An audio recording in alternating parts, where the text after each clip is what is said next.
నిన్నటి రోజుతో మనం బాలకాండ పూర్తి చేసుకోగలిగాం. శ్రీరామాయణ అంతర్గతమైనటువంటి బాలకాండ పూర్తి చేసి ఈనాడు అయోధ్యకాండలోకి ప్రవేశిస్తున్నాం. వాల్మీకి మహర్షి ఆ కాండలకి ఆ పేర్లు ఉంచడం వెనక శ్రీరామాయణానికి సంబంధించినటువంటి కథా విశేషాన్ని వివరణ చేస్తున్నటువంటి పరిస్థితిని బట్టి ఆ కాండలకు ఆ పేర్లు ఉంచారు. అయోధ్యకాండ అంటే ప్రధానంగా అయోధ్యానగరంలో జరిగినటువంటి ఇతివృత్తం. అదేమిటి? శ్రీరామాయణం రామచంద్ర ప్రభు అయోధ్యలోనేగా ఉండాలి.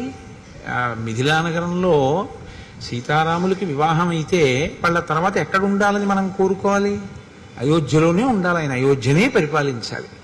ఆయన అయోధ్యనే పరిపాలిస్తే ఇంకా ఆయన నరుడిగా రావడం అనవసరం.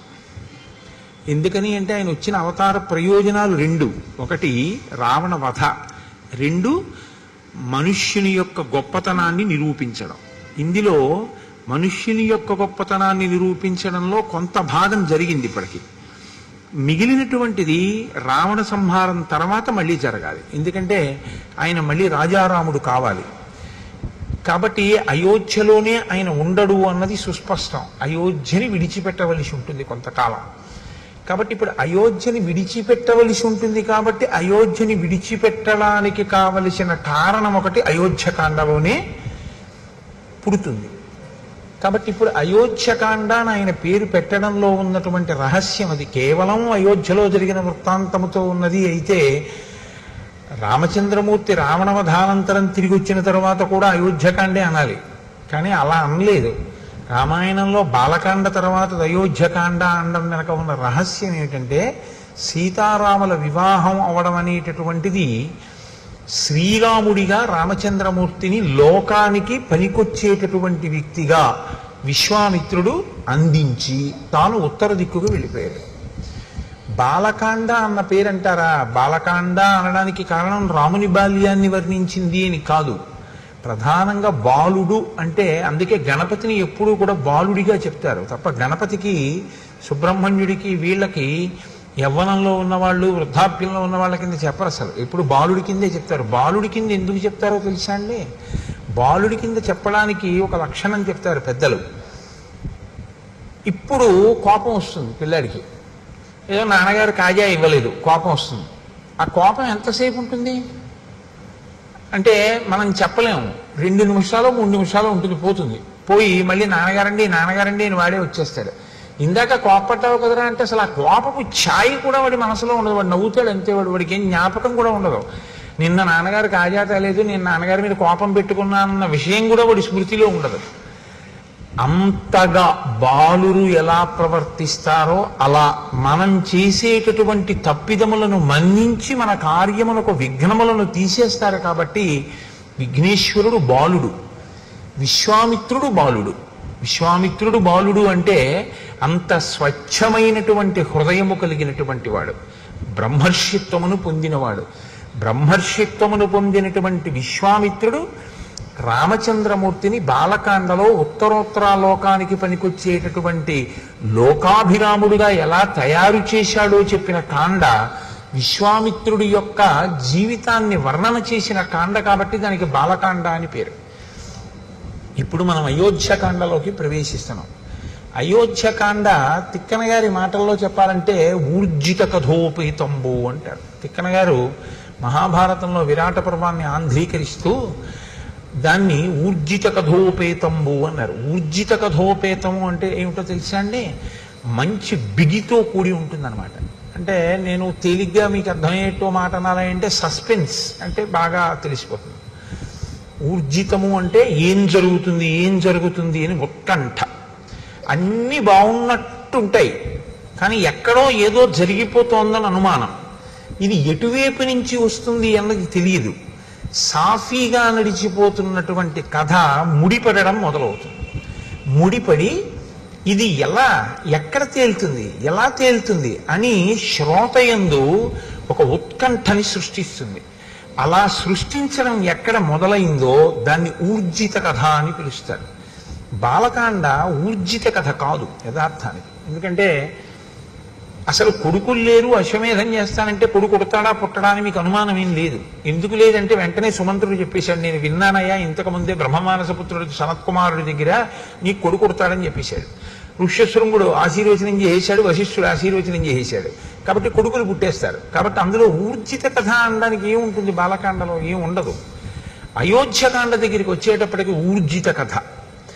అయోధ్యకాండ ఊర్జిత కథగా మనకి ప్రయోజనం ఏమిటో తెలుసా అండి?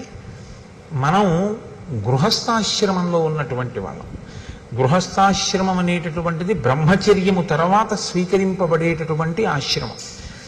ఈ గృహస్థాశ్రమంలో ప్రధానంగా పురుషుడు లేదా యజమాని లేదా జీవుడు ఏం చేయాలంటే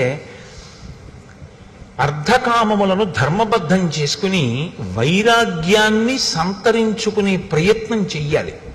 కాబట్టి ధర్మం అంతా గృహస్థాశ్రమంలోనే ఉంటుంది. పట్టుకోవలసింది, అనుష్ఠించవలసింది అంతా ఇక్కడే. బ్రహ్మచారిగా ఉన్నప్పుడు ఏమిటంటే గురువుగారి దగ్గర నేర్చుకోవడం ఒక్కటే ధర్మం, అంతే. అంతకుమించి ఇంకా బ్రహ్మచారికి ఏముంటుంది? ఇంకేం ఉండదు ఆయనకి. కానీ గృహస్థాశ్రమంలోకి వచ్చేటప్పటికి చాలా జటిలంగా ఉంటుంది ఆ స్థితి. చాలా జాగ్రత్తగా ఉండవలసి ఉంటుంది గృహస్థాశ్రమంలో. కాబట్టి ఇప్పుడు రాముడు గృహస్థాశ్రమ ప్రవేశం చేశాడు, సీతాదేవిని చేపట్టాడు. కాబట్టి ఇప్పుడు రాముడు ఒక గృహస్థుగా ఎలా ప్రవర్తించి చూపిస్తాడు. ఇప్పటి వరకు ఒక బ్రహ్మచారిగా ఆయన తల్లితో తండ్రితో గురువుతో, తల్లితో తండ్రితో ఆయన ఎంతవరకు సమన్వయం చెందాడు, ఏం మాట్లాడాడు అన్నది పెద్ద అవకాశం మనకి లేదు తెలుసుకోవడానికి. అంతఃపురంలో ఏదో పిల్లలతో మాట్లాడతారు, అది పెద్ద విశేషం ఏం కాదు. కానీ గురువు గారి దగ్గర ఉండి నేర్చుకున్నది ఏదుందో అది ప్రధానం. అది ఒక్కటే ఉంటుంది బ్రహ్మచర్యంలో. గురువుగారు చెప్పింది వింటూ ఉండడం, గురువుగారి దగ్గర నేర్చుకుంటూ ఉండడం. అది జరిగిందా లేదా? జరిగింది బ్రహ్మచారిగా రామచంద్రమూర్తికి. గృహస్థాశ్రమంలోకి వచ్చేటప్పటికీ అనేక విధములైనటువంటి సమస్యలు తలెత్తుతాయి. పాత్ర మారిపోతుంది. ధర్మం భార్య దగ్గరికి వెడితే భర్తృధర్మం, తమ్ముడి దగ్గర నిలబడితే అన్నధర్మం, గురువు దగ్గరికి వెడితే శిష్యధర్మం, తండ్రి దగ్గరికి వెడితే కొడుకు ధర్మం. ఏ ధర్మానికి ఆ ధర్మాన్ని నిలబెట్టుకుంటూ అన్నిటికన్నా సమున్నతమైనటువంటి ధర్మం ఏదుందో, అంటే వేదప్రోక్తమైనటువంటి ధర్మం ఏదుందో ఆ ధర్మంతో మిగిలినటువంటివి సమన్వయం చేసుకుంటూ వెడుతూ ఉండాలి. ఇది చాలా సంక్లిష్టమైనటువంటి వ్యవస్థ. ఇందులో మనకి పెద్దలు ఏం చెప్తారంటే, ఈ ధర్మం అనేది మీరు ఎక్కడ తెలుసుకోవాలి అంటే ఒక్క వేదంలోంచే తెలుసుకోవాలి. ఎందుకంటే ధర్మం చెప్పడానికి అధికారం ఇంకెవరికి లేదు. నేను ధర్మం చెప్తానండి అంటే నాకేం అధికారం లేదు ధర్మం చెప్పడానికి. నీ చెప్పింది ధర్మం అవదు, వేదం చెప్పింది ధర్మం అవుతుంది. వేదం చెప్పింది ధర్మం అయితే వేదం చదివి తెలుసుకోగలిగినటువంటి ప్రజ్ఞ ఇవాళ ఎంతమందికి ఉంటుంది? వేదంలో ధర్మం ఇలా ఉంది అని మనం ఎలా చెప్పగలం? చెప్పలేం. కాబట్టి ఋషులు ఏం చేశారంటే స్మృతులు కింద తీసుకొచ్చారు. గౌతముడు ఒక స్మృతి రచన చేశాడు, దాన్ని గౌతమ స్మృతి అంటారు. యాజ్ఞవల్కుడు ఒక స్మృతి చేశాడు, యాజ్ఞవల్క స్మృతి, అత్రి స్మృతి. ఇలా స్మృతులు వచ్చాయి. స్మృతులు ఏం చేస్తాయంటే వేదంలో ఉన్నటువంటి ధర్మసూత్రములను క్రోడీకరించి వాటిని అందంగా ఒక పొందికతో తీసుకొస్తారు. దానికి స్మృతి అని పేరు. శృతి స్మృతి రెండు విరుద్ధంగా ఉండవు. శృతిని స్మృతి అనుసరిస్తుంది. శృతిని స్మృతి ఎక్కడైనా తిరస్కరిస్తే దాన్ని మనం పాటించవలసిన అవసరం ఉండదు, ఎందుకంటే అది ధర్మ విరుద్ధం అవుతుంది. అసలు ధర్మ విరుద్ధమైన విషయాన్ని ఋషి ప్రతిపాదించడం. కాబట్టి శృతికి స్మృతికి మధ్యలో ఏదైనా భేదం ఉందా అంటే అది ఉన్నట్టు నీకు కనపడుతోందేమో, కానీ పెద్దల దగ్గర ఆశ్రయించి నువ్వు తెలుసుకుంటే ఆ భేదం ఉండే అవకాశం పెద్దగా ఏమి ఉండదు. ఋషి ఎప్పుడూ మన ప్రయోజనం కొరకే మాట్లాడతారు. కాబట్టే రఘువంశ కావ్యంలో కాళిదాసు గారు ఓ మాట అంటాడు, వేదాన్ని స్మృతి ఎలా అనుసరించిందో అలా నందినీ ధేనువుని దిలీప మహారాజు అనుసరించాడు అన్నాడు.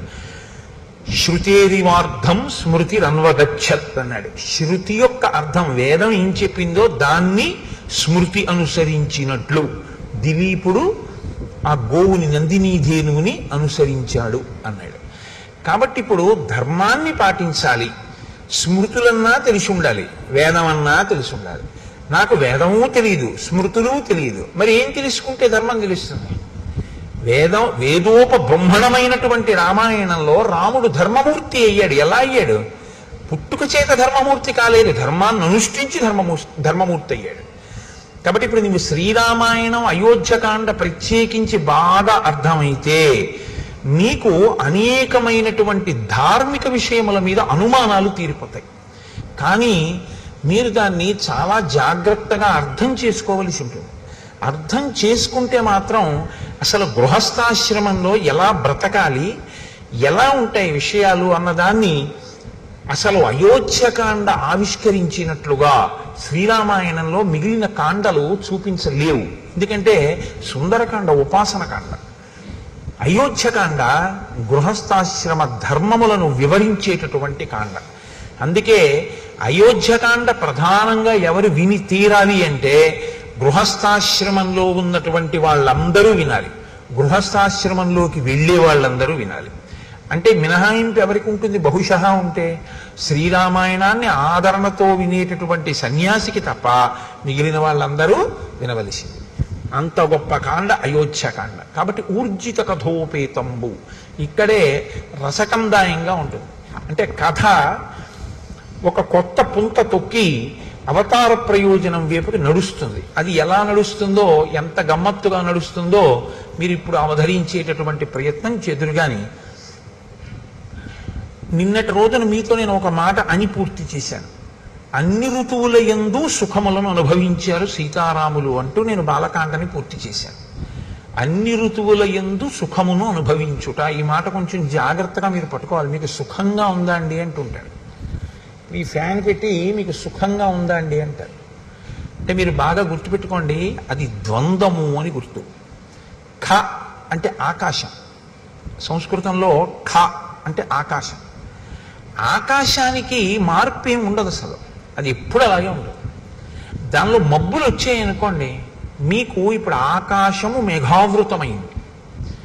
ఆకాశంలో మబ్బులు తొలగిపోయాయి అనుకోండి, ఆకాశము నిర్మలంగా ఉంది. ఆకాశం ఏమైనా మారిందా? ఆకాశం ఏం మారలేదు. మబ్బులు కమ్మాయి, మబ్బులు పోయి. ఖ అంటే ఆకాశం, సు ఖ అంటే మనస్సు, ఖ అంటే ఆకాశం, సు ఖ అంటే బాగున్నట్టు నీకుంటే సుఖ. ఆ సు కాసేపటికి బాగుండనట్టు అనిపిస్తే దుఃఖ. ఖ అలాగే ఉంది. ముందున్న సు మారింది, దు మారింది, అంతే. ఇది పట్టుకోవడమే వైరాగ్యం వైపు వెళ్ళడానికి మొదటి మెట్టు. ఎందుకంటే సు ఎప్పుడూ సుగా ఉండిపోయింది అనుకోండి, సత్యమై కూర్చుంటుంది. అంటే మీకు నేను ఉదాహరణ చెప్పాలి అంటే, నేను అయోధ్యకాండ రాత్రి 11 అయినా చెప్తున్నాను అనుకోండి, మీకు సు దు అవుతుంది. ఎందుకంటే 6:30కి మొదలెట్టింది బాగుంటుంది, 8:30 తర్వాత కొంచెం సు చెరగడం మొదలవుతుంది. అది అంటే నాకు మీ విషయంలో అలా అనిపించట్లేదు, ఎందుకంటే ఎంత చెప్పినా వింటున్నారు. రాత్రి 12కు కూడా నేను చెప్పడం మొదలెట్టాను అనుకోండి, ఏమో దు అవుతుందేమో, ఇదేంటి వీడి వదిలిపెట్టడా ఏమిటి మన్నని.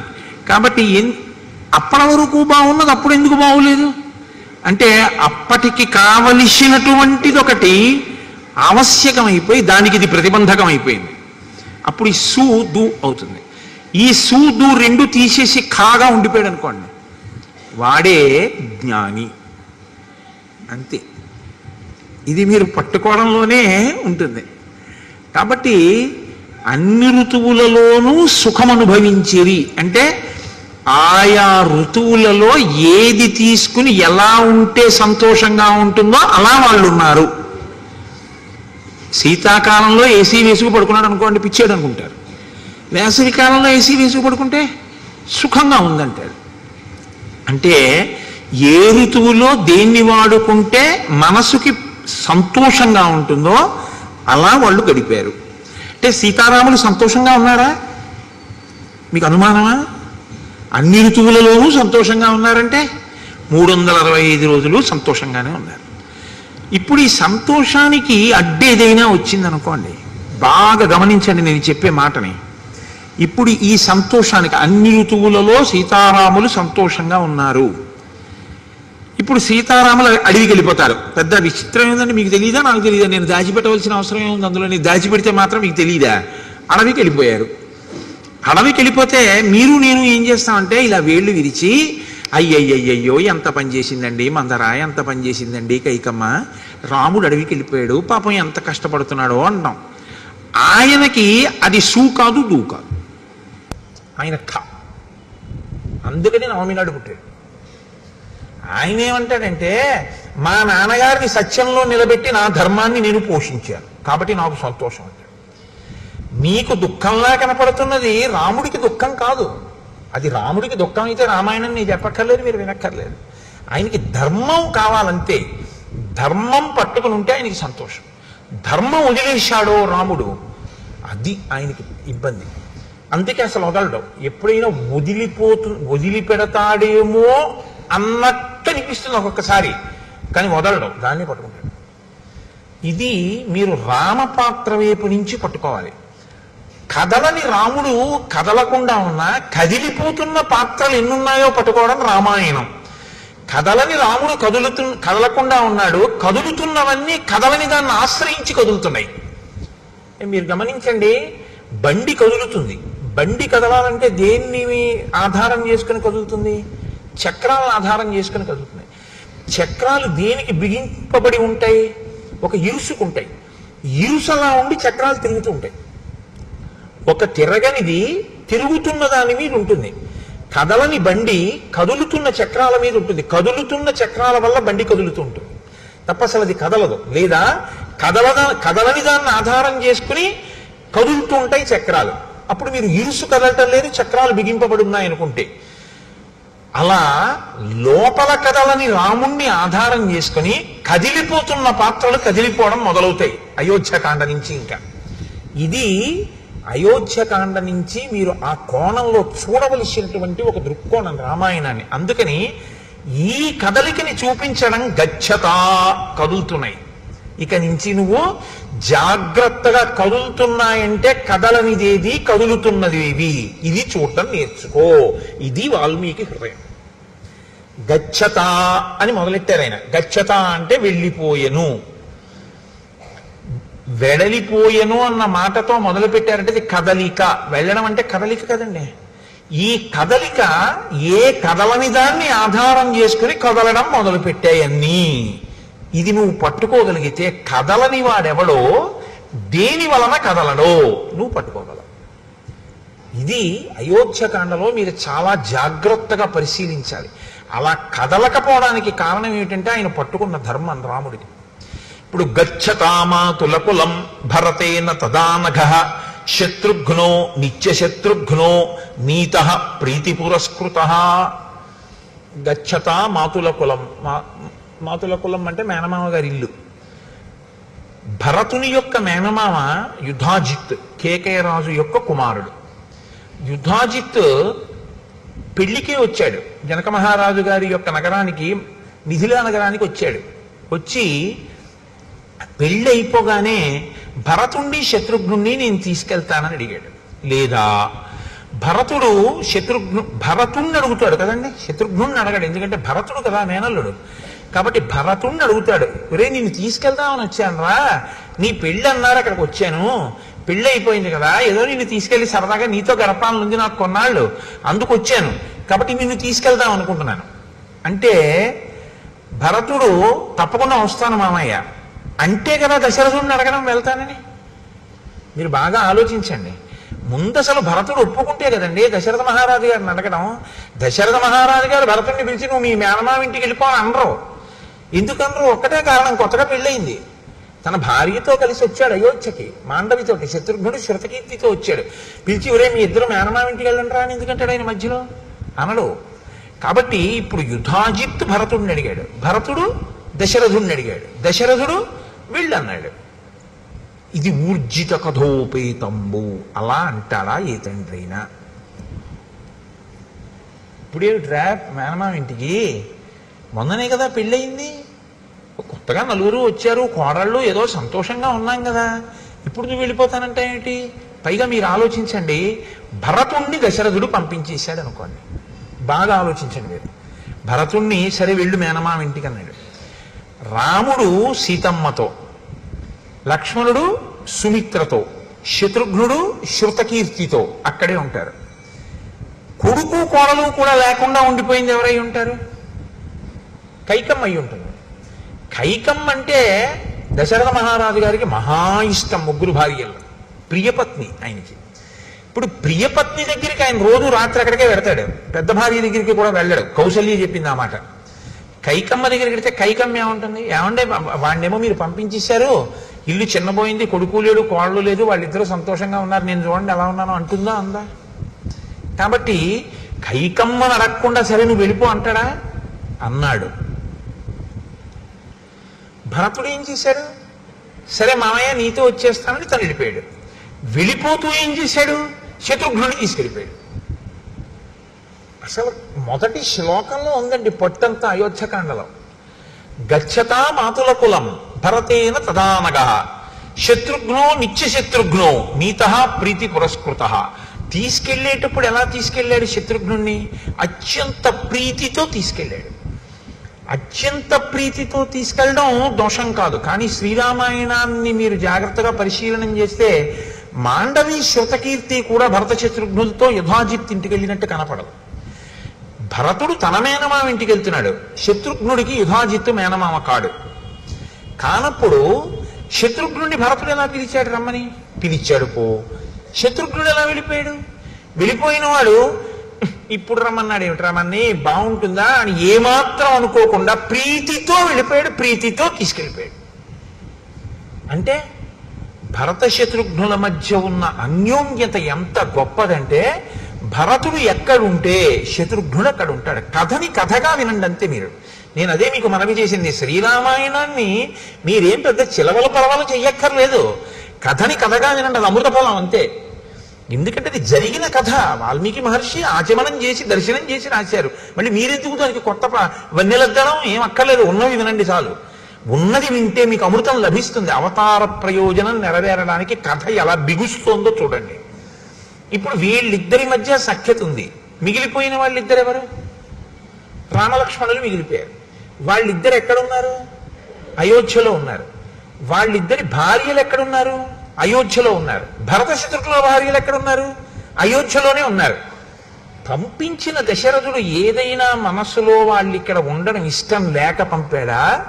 వెళ్ళిపోయిన వాళ్ళు పెళ్ళవగానే ఏదైనా మనసు మారి మనం ఇక్కడ ఎందుకు, మనం మేనమామ ఇంటికి వెళ్ళిపోదామని వెళ్ళారా? ఇప్పటి వరకు ఇలాంటి అనుమానాలు ఏం లేవు రామాయణంలో కదండి. రామాయణం జరుగుతున్నప్పుడు దశరథుడి అంతఃపురం పక్కింట్లో మీరు ఉన్నారని ఊహిస్తే లోకం విషయాలు మనకు ఎక్కువ కావాలి కాబట్టి మనం ఆ కోణంలో ఆలోచించినప్పుడు దశరథుడు వెళ్ళమన్నాడా? పెళ్ళవగానే ఏమైనా మార్పు వచ్చి ఎవరి గొడవ వాళ్ళు చూసుకుంటూ ఏమైనా భరత శత్రుఘ్నులు ఇద్దరు వేరే వెళ్ళారా? మళ్ళీ ఇందులో కొత్త గొడవ ఏమిటంటే, భరత శత్రుఘ్నులు అన్నదమ్ములు గారు, ఒక తల్లి బిడ్డలు కారు, నలుగురు ఒక తండ్రి బిడ్డలు, కానీ నలుగురు ముగ్గురు తల్లుల బిడ్డలు. ఇందులో రామలక్ష్మణులు ఓ తల్లి బిడ్డలు మిగిలిపోయి శత్రుఘ్నులు ఓ తల్లి బిడ్డలు వెళ్ళిపోతే ఏదో ప్రమాదాన్ని మీరు శంకించవచ్చు. రాముడి దగ్గర సుమిత్ర కొడుకున్నాడు, భరతుడి దగ్గర సుమిత్ర కొడుకే ఉన్నాడు. సుమిత్రకి ఇద్దరు బిడ్డలు, లక్ష్మణుడు శత్రుఘ్నుడు. ఒకడు రాముడితో ఉన్నాడు, ఒకడు భరతుడితో ఉన్నాడు. ఒక తల్లి బిడ్డలే అయినా కూడా ఏమండి, రాజ్యం కదా, అధికారం కదా, వాళ్ళిద్దరి మధ్య మళ్ళీ పొసగలేదు. అందుకని ఒక ఆయన అటు చేరాడు, ఒక ఆయన ఇటు చేరాడు అనుకుందామా? అలా అనుమానం ఏమైనా ఉందా మీకు? ఊర్జిత కథోపేతంబో, ఆ కదలికలోనే ఎన్ని కదలికలు వచ్చాయో చూడండి, ఆలోచనలు. భరతుడు అక్కడ కదిలితే శత్రుఘ్నుణ్ణి తీసుకుని వెళ్ళిపోతే ఎంత కదిలిందో చూడండి కథ, ఎన్ని ఆలోచనలు కదిలేయో చూడండి. ఇప్పటి వరకు అలా ఏమైనా అవకాశం ఉందా ఎక్కడైనా? లేదు. ఇంకిక్కడి నుంచి అన్నీ కదులుతుంటాయి లోపల. కాబట్టి ఇప్పుడు ఆ వెంటనే మహర్షి అంటారు, మాతులే నాశ్వపతిన చేత భరతుడి శత్రుఘ్నుణ్ణి కూడా తీసుకుని వెళ్ళినా భరతుడి మేనమామ అయిన యుధాజిత్తు వీడు కూడా ఎందుకు వీడితోటన్న భావన ఆయనకేం లేదు. ఈ ఇద్దరు పిల్లలకి యుధాజిత్ ఇంటికి వెళ్ళిపోయేటప్పుడు నేను అన్నయ్యతో వెళ్ళడం ఎందుకని శత్రుఘ్నుడికి లేదు, ఇప్పుడు తమ్ముడిని తీసుకెళ్ళడం ఎందుకని భరతుడికి లేదు. అంటే అందరి మనసులు నిర్మలంగానే ఉన్నాయా? మరి ఎందుకు తీసుకెళ్ళినట్టు యుధాజిత్తు? ఒక్క కారణం చేత మాత్రమే తీసుకెళ్ళాడు, మేనమామగా తన ముద్దు చెల్లించుకోవడానికి. అంతకన్నా నువ్వు అనుమానాలు ఏమీ పెట్టుకోవద్దు. మహర్షి వేసినటువంటి సంకేతం. నువ్వు అంతకన్నా ఏమైనా అనుమానాలు పెట్టేసుకుంటావేమో, అక్కర్లేదు. ఎందుకని? పుత్రస్నేహేన లాలిత మాతులే నాశ్వపతిన. అశ్వపతి యుధాజిత్తుకున్న మారుపేరు. కేవలం మేనమామల ముద్దు మేలైన ముద్దు తాతలకు తా ముద్దు తాను అబ్బాయి అని జానపదం. మేనమామల ముద్దు మేలైన ముద్దు, అందుకని మేనమామ తీసుకెళ్ళాడు. వాళ్ళు వెళ్ళారు. వెళ్ళిన వాళ్ళు అక్కడికి వెళ్ళిపోయారు కదా పెళ్ళవగానే. మరి భార్యల మీద కానీ తండ్రి మీద కానీ వాళ్ళంత ప్రేమ లేని వాళ్ళ? మరి రామలక్ష్మణులు ఉన్నారు, వాళ్ళిద్దరు వెళ్ళిపోయారు. తల్లిదండ్రుల మీద ఏమండి మీరు ఏమైనా చెప్పండి కానీ రామలక్ష్మణులకి ప్రీతి ఎక్కువ, అందుకే వాళ్ళు పాపం ఎప్పుడు విడిచిపెట్టి వెళ్ళలేదు. వాళ్ళిద్దరూ మాత్రం చూడండి తగుదనమ్మా అని మేనమామ గారు ఇంటికి వెళ్ళిపోయారని మీరు అంటారేమో. వెంటనే మహర్షి అంటారు, సర్వ ఏవతు తస్యేష్ఠాః చత్వారః పురుషర్షభాః స్వశరీరాద్వినివృత్తాః చత్వార ఇవ బాహవః. దశరథ మహారాజు గారికి రామ లక్ష్మణ భరత శత్రుఘ్నులు నలుగురి యందు ఉన్నటువంటి ప్రీతి ఎటువంటిదంటే, తన శరీరములోనే ఉన్నటువంటి ఉత్పన్నమైన 4 బాహువుల యందు తనకి ఎలా సమానమైన ప్రేమ ఉంటుందో దశరథుడికి కూడా అలాగే నలుగురు కొడుకుల మీద సమానమైనటువంటి ప్రేమ ఉన్నది. అంతే తప్ప భరత శత్రుఘ్నుల మీద తక్కువ ప్రేమ, రామలక్ష్మణుల మీద తక్కువ ప్రేమ అలా ఏం ఆయనకి లేదు. ఆయన మేనమామ పిలిచాడు, పంపించాడు. రామలక్ష్మణులు ఉన్నారు. శత్రుఘ్నుడు ఎప్పుడు భరతుడిని విడిచిపెట్టి ఉండడు, వెళ్ళిపోయాడు. లక్ష్మణుడు రాముడిని విడిచిపెట్టి ఉండడు, రాముడితో పాటు అంతఃపురంలో ఉండిపోయాడు. అంతవరకే. కాబట్టి భ్రాతరౌ స్మరతాం వీరో వృద్ధం దశరథం నృపం. వెళ్ళిన భరత శత్రుఘ్నులు ఎప్పుడూ దశరథ మహారాజు గారిని తలుచుకుంటూ ఉంటారు. ఎందుకు తలుచుకుంటూ ఉంటారు అంటే, నాన్నగారు పెద్దవారు అయిపోయారు, అది కారణం. వృద్ధం, అరే నాన్నగారు పెద్దవారు అయిపోయారే, మనం మామయ్య ఇంటికి వచ్చాం, సంతోషంగా గడుపుతున్నాం.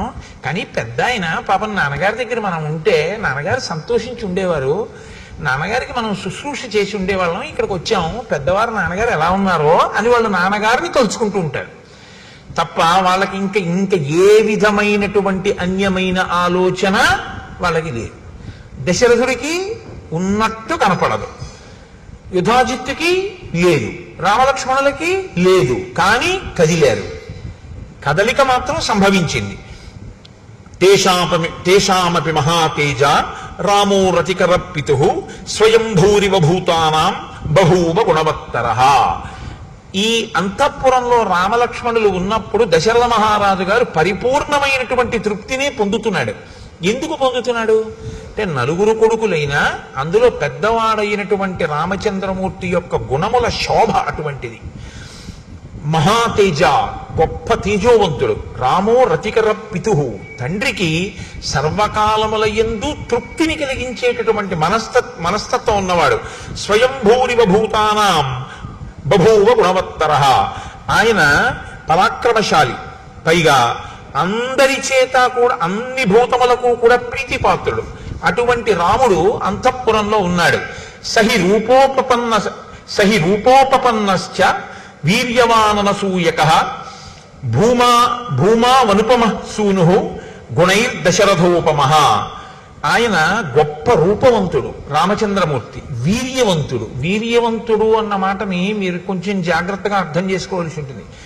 వీర్యవాన్ అని సంస్కృతంలో ఎందుకంటారంటే, వీర్యవాన్ అంటే అర్థం ఏంటంటే, శత్రువులతో యుద్ధం చేసేటప్పుడు తాను లోపల ఏ విధంగానూ నీరసపడకుండా, అంటే 1000 మంది వచ్చి మీద పడ్డారనుకోండి, కొట్టేస్తే మళ్ళీ 1000 మంది వచ్చారనుకోండి, ఇలా ఎంతసేపు యుద్ధం చేయని, ఇలా వచ్చి మీద పడుతూనే ఉన్నారని లోపల తాను కుందకుండా ఎంతో ప్రీతితో రెట్టించిన ఉత్సాహంతో లోపల తనని తాను నిలబెట్టుకుంటూ ఎదుటివాడితో పోరాటం చెయ్యగలిగినటువంటి వీరుణ్ణి వీర్యవాన్ అని పిలుస్తారు.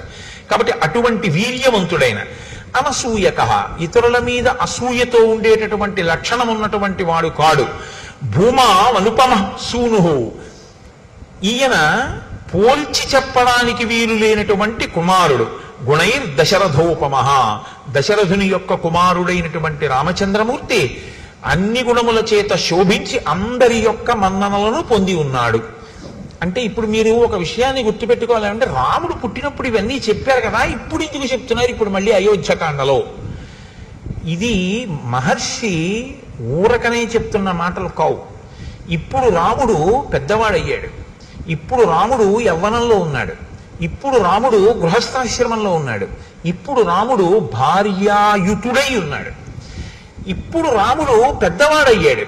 పెద్దవాడైనటువంటి రాముడు తన గుణముల చేత ప్రజలతోటి ఏమనిపించుకుంటున్నాడు? పెద్దవాడైన రాముడు గురువుల యొక్క హృదయంలో ఎలా ఉన్నాడు? పెద్దవాడైన రాముడు బ్రాహ్మణుల యొక్క హృదయంలో ఎలా ఉన్నాడు?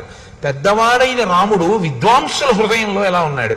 పెద్దవాడైన రాముడు ఏమీ తెలియనటువంటి ఆడవాళ్ల యొక్క మనసులలో ఎలా ఉన్నాడు? ఆడవాళ్ల మనసులలో అన్న మాట నేను ప్రత్యేకంగా ఎందుకంటున్నానంటే, వాళ్ళు కేవలం ఇంటికి పరిమితమై కేవలం భర్తని అనుగమించేటటువంటి పాతివృత్యము కలిగినటువంటి స్త్రీలు కాబట్టి అసలు పరపురుషుడి గురించి ఆలోచనే ఉండదు. అటువంటి వాళ్ళు తన భర్త తన బిడ్డల గురించి మాత్రమే ఆలోచించే లక్షణం ఉండేటంతగా శుద్ధమైన మనస్సుతో ఉండేటటువంటి తరుణ వయస్సులో ఉన్న స్త్రీలు, అంటే యవ్వనంలో ఉన్నవారు వృద్ధులైన వారు కూడా రాముడి గురించి ఏమనుకుంటుంటారు. ఇది రాముడు యవ్వనంలోకి వచ్చే లోపల గెలుచుకున్న మనసుల యొక్క స్థితి. ఎంతమందితో ఆయన సమన్వయమయ్యాడో, ఎంతమంది మనసు చూరగొన్నాడో, ఎంతమంది మనసు చూరగొనలేకపోయాడో మీరు చూడాలి. ఎందుకంటే మీరు ఒకటి చూడండి, లోకంలో ఏ ఒక్కడు అందరి మనసు చూరగొనడం అనేటటువంటిది సంభవం అయ్యే విషయం ఎప్పుడూ కాదు. ఎప్పుడూ కాదు, రాముడికి కూడా కాదు. మీరు చాలా జాగ్రత్తగా చెప్పాలి ఆ మాట. ఎందుకో తెలుసా? మహర్షి ఈ సర్గలో ఏం చెప్తారంటే, రాముణ్ణి మెచ్చుకోని వాడు లేడు అని చెప్తారు. కొన్ని సర్గలు దాటగానే ఎవ్వరికీ కనపడనన్ని అవగుణములు మందరికి కనపడ్డాయి. అంటే ఉన్నదా లేదా ఒక్కతైనా? ఆ తర్వాత ఆయన వల్ల భయపడవలసిన స్థితిగా కైకమ్మకి కనపడింది. ఒకరిద్దరయ్యారా లేదా?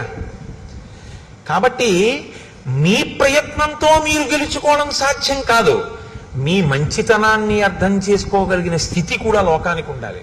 అప్పుడు మీరందరితో మంచివారు అనిపించుకుంటారు. కానీ నేను ఏ తప్పు చేశానని నన్ను చెడ్డవాడన్నాడండి అని మీరు బాధపడకూడదు. ఎందుకంటే అది వాళ్ళ సంస్కారం, అంతే. మీరేం చేస్తారు దానికి? రాముడు అంత జాగ్రత్త తీసుకున్నాడు. ఊరుకున్నాడా రజకుడు?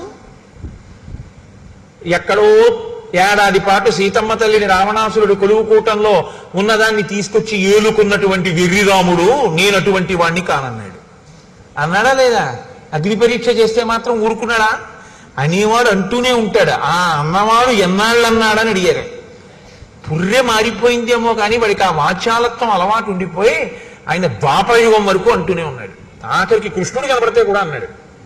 అంటే అప్పుడు పక్కనున్న బలరాముడు అన్నాడు, ఈ అలవాటు ఇవ్వాల్టిది కాదన్నాయా, నువ్వు రాముడుగా ఉన్నప్పటి నుంచి ఉందిరా తమ్ముడు, అప్పుడు ఇలాగే వాగాడు వదిన మీద. ఈ పుర్రె తనంత తాను మారదు, ఈ పుర్రె నువ్వు పగలగొట్టే అన్నాడు. అంటే అప్పుడు కృష్ణుడు పగలగొట్టేశాడు ఆ పుర్రె. అంత మౌఢ్యంతో ఉంటారు ఒక్కొక్కళ్ళు. కాబట్టి వాళ్ళకి మీరు మంచి అవ్వాలి అని మీరు కోరుకోకూడదు కూడా. మీరు ధర్మపదంలో ఉన్నారా లేరా? అంతేగాని నాకు 198 మందే మంచివారు అన్నారండి, 2 ఓట్లు రాలేదని దాని గురించి బాధపడిపోకూడదు. అలా ఉండదు లోకంలో. ధర్మాన్ని మీరు పట్టుకున్నారా లేదా అంతవరకు.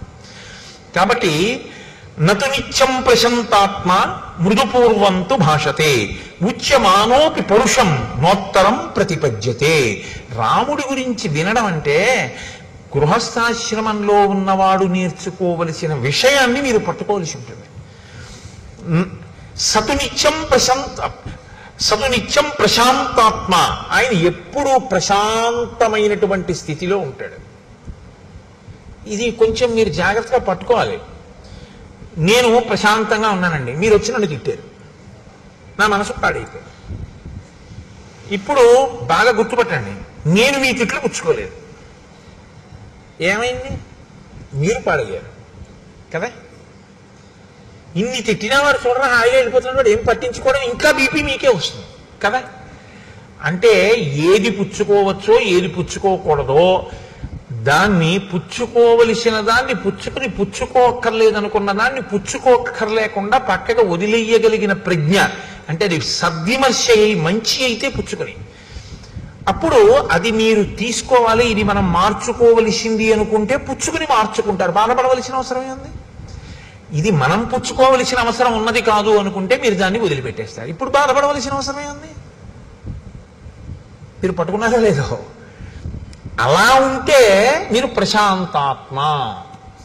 అలా కాకుండా మీకు పనికొచ్చేదే చెప్పాడు ఒక ఆయన. ఏమండి అలా ఉండకండి, కొంచెం మీరు అనుకుంటున్నారు కానీ కాస్త మీరు అలా ఉండడం వల్ల ఇబ్బంది ఉంటుంది, మీరు కొంచెం ఆ పద్ధతి మార్చుకుని ఇలా ఉండండి అన్నాడు. మీరు కొంచెం పరిశీలన చేస్తే నిజమే, నేను అలా చేయడం కన్నా ఇలా చేస్తే బాగుంటుందేమో అనిపించింది. అప్పుడు మీరు అలా చేయండి, ప్రశాంతాత్మ. మీరు నాకు ఆయన చెప్పడం ఏంటి, నాకు నన్ను ఆయన అలా అనడం ఏంటి అని పీక్కున్నారు అనుకోండి, అశాంతాత్మ, అశాంతి. ఇప్పుడు అది మనం పుచ్చుకోవలసింది లేదు. ఆయనకి తెలియదు పాపం, ఏం మాట్లాడాలో తెలియదు, కాబట్టి ఏదో మాట్లాడాలనుకుని మాట్లాడేశాడు అంతే. కాబట్టి దాని గురించి పెద్ద చింత లేదు, వదిలిపెట్టేసి అక్కడతో. ఇప్పుడు ప్రశాంతాత్మ కదా. ఇది మిమ్మల్ని బట్టి ప్రశాంతాత్మ కానీ పక్కవాడిని బట్టి ప్రశాంతాత్మ ఎప్పుడూ ఉండదు. అలా అయితే నేను ఏం చేయాలో తెలుసా అండి, అసలు మనిషి అన్నవాడు కనపడని చోటుకు పారిపోవాలి నేను ప్రశాంతంగా ఉండాలంటే. అది సంభవం అండి గృహస్థాశ్రమంలో. తెల్లారులు వేస్తే కొడుకుంటాడు, భార్య ఉంటుంది, బిడ్డలు ఉంటారు, పాలవాడు ఉంటాడు, పూలవాడు ఉంటాడు, ఉద్యోగానికి వెడతాం, అధికారులు ఉంటారు, అందరూ ఉంటారు. అందరితోటి సమన్వయం అవ్వాలి. అందరితోనూ సమన్వయం అవుతూ మీరు ప్రశాంతాత్మ. అలా ఉండాలంటే ఇది మీకు రావాలి. మీకొస్తే మీరు ప్రశాంతాత్మ. రాముడు ప్రశాంతాత్మ. ఇది పట్టుకోండి బాగా. ఇప్పుడు రాముడు ఏది పుచ్చుకోవాలో అది పుచ్చుకుంటాడు, ఇది అక్కర్లేదని కూడా వదిలేస్తాడు. అందులో ఆయన ఇప్పుడు అలాగే ఉంటాడు. ఉండని వాళ్ళు ఎవరంటే ఇన్నన్నా అలా ఉన్నాడని బాధపడేవాడు, ఇంత చెప్పినా మార్చుకోలేదని బాధపడేవాడు, లేకపోతే నీ చెప్తే మార్చుకున్నాడని పొంగిపోయేవాడు. మీరు పట్టుకున్నారో లేదో, ఆయన మార్చుకున్నాడండి. ఆయనండి నీ చెప్తేనే మార్చుకున్నాడని వీడు పొంగిపోయాడు. ఇప్పుడు పొంగు వీడిది, ఆయన ఏం లేదు, ఆయన ప్రశాంతాత్మ. నీ చెప్పానండి, ఆయన వినలేదు, వీడు కుంగిపోయాడు. కుంగిపోయింది వీణ, ఆయనకేం లేదు, ప్రశాంతాత్మ. పొంగు కుంగు నీకొస్తున్నాయి, ఆయనకేం లేదు. రామాయణంలో కదలికలు ఇలా ఉంటాయి, కదలని వాడెవరు. ఇది ఎంత గుంభనంగా చెప్తాయో చూడండి శ్లోకాలు. ఇది రాముడికా మీకు కూడానా? మీకు కూడా. రక్తపోటు ఎందుకు వచ్చింది అంటే ఆందోళన వలన. ఆందోళన వలన ఎందుకు వచ్చింది అంటే ప్రతి చిన్న విషయానికి కదిలిపోతాడు. అలా కదిలిపోకుండా ఉండాలంటే ఏమిటి మార్గం అంటే శ్రీరామాయణం ఒక పెద్ద మనస్తత్వ శాస్త్రము. మీకు ప్రశాంతంగా జీవితం చేసుకునేటటువంటి మార్గాన్ని శ్రీరామాయణం ఉపదేశం చేస్తుంది. అలా ఉండడానికి ఏం చేస్తూ ఉంటాడండి ప్రశాంతాత్మ? మృదుపూర్వంతు భాషతే. చాలా మృదువుగా మాట్లాడతాడు. అదేమి కఠినంగా ఉండదు ఆయన మాట్లాడితే. కానీ ఏమంటే చాలా వ్యగ్రతతో లోపల కడుపులో మండిపోయి చెప్పవలసిన మాట చెప్పవలసి వస్తే ఎలా చెప్తాడు? ఏ కేకలేం వేయడైన చక్కగా చెప్తాడు. నా సంకుచిత పంథాహ ఏనవాలీహతోగత అంటాడంతే. వాలి వెళ్ళిపోయిన మార్గం మూసుకుపోలేదని సుగ్రీవుడికి చెప్పు. అంటే మాట వినకపోతే వాళ్ళ అన్నయ్య ఎటు వెళ్ళాడో అటు వెళ్ళిపోతాడని చెప్పు, అంటే చచ్చిపోతాడని చెప్పు. చక్కగా మాట్లాడతాడు. ఎంత అందంగా మాట్లాడతాడో. ఎవరో సరే ఎందుకులేండి, ఇప్పుడు ఏదో రామాయణం మృదువుగా మాట్లాడే దానికి కఠినంగా మాట్లాడే ఉదాహరణ నేను చెప్పడం ఎందుకు. కాబట్టి మృదుపూర్వంతు భాషతే, మృదువుగా మాట్లాడతాడు. కాబట్టి ఆయన లోపల కదలడు. ఒకవేళ నిష్కారణంగా ఎవడో కటువుగా మాట్లాడితే మరి అప్పుడు ఏం చేస్తాడండి? ఉచ్యమానోపి పరుషం నోత్తరం ప్రతిపద్యతే. అవతల వాడు చాలా ఉద్రేకంగా మాట్లాడుతున్నాడు, ఇప్పుడు తాను కాని మళ్ళీ మాట్లాడితే అది ఖచ్చితంగా ఉద్రేకానికే వెళుతుంది. అప్పుడు ఆయన మాట్లాడతాడు. ఆయన మౌనంగా ఉంటాడు. ఆయన మౌనంగా ఉండి అవతల వాడిని బాగా మాట్లాడేనిస్తాడు. ఎంత ఉద్రేకపడగలడో అంత ఉద్రేకపడనిస్తాడు. ఆయన నిశ్శబ్దంగా అవేం పుచ్చుకోడు. పుచ్చుకుంటే కదండి వచ్చిన బాధ. ఇప్పుడు నన్ను తిట్టాలని మీరు అనుకున్నారనుకోండి, అనుకుని నన్ను తిట్టేశారు, కానీ నేను అప్పుడు నిద్రపోతున్నాను. ఏమైనా ప్రయోజనం ఉందా? మీరు తిట్టారని కూడా నాకు తెలియదు. లేచుండి నేను పుచ్చుకోపోయినా అంతే. మీరు 1000 రూపాయలు ఇస్తే నేను పుచ్చుకోలేదు అనుకోండి, నేను ఆయనకి 1000 రూపాయలు ఇచ్చానండి అని మీరు అనగలరా? నేను పుచ్చుకుంటే కదా మీరు నాకు ఇచ్చినట్టు. మీరు తిట్టారు, మీరు తిట్టానని మీరు అనుకుని ఉద్రేకపడాలంటే నేను పుచ్చుకుంటే కదా. ఇది రాముని యొక్క స్వభావం. ఇది యథార్థానికి ఏంటంటే రాముడు అలా ఉన్నాడంటే ప్రశాంతాత్మ. నువ్వు కూడా అలా ఉండాలనుందా? రాముడు ఇలా ఉన్నాడు, నువ్వు అలా ఉండు. మార్గాన్ని చెప్తున్నారు మహర్షి.